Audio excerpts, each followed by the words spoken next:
करीम साहब, मैं यहाँ काम के लिए आई हूँ, लेकिन मेरे पास कोई तजुर्बा नहीं। हाँ जरूर, अगर तुम्हें जॉब की जरूरत है तो मैं तुम्हारे लिए कोई ना कोई जॉब निकाल देता हूँ। यहाँ तुम्हारी अम्मी का इंतकाल हुआ है, तो आज से तुम्हारा ख्याल मैं रखूंगा और तुम्हारी एजुकेशन की जिम्मेदारी भी मेरी है। करीम साहब, मैं आपके घर में वही अपना पुराना काम करना चाहती हूँ। मुझे कोई तजुर्बा भी नहीं है और वो जगह महफूज है मेरे लिए। यानी तुम हमारे घर में ही दोबारा से काम करना चाहती हो? मैं कुछ कह नहीं सकता, मुझे सादिया से बात करनी होगी इस बारे में पहले। मुझे नहीं लगता सादिया साहिबा मना करेंगी।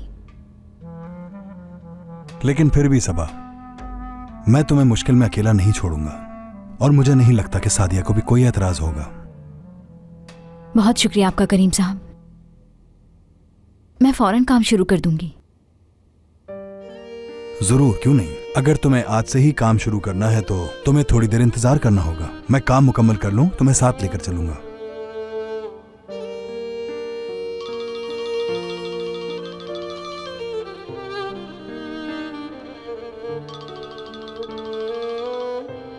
एक बार फिर से आपका बहुत शुक्रिया।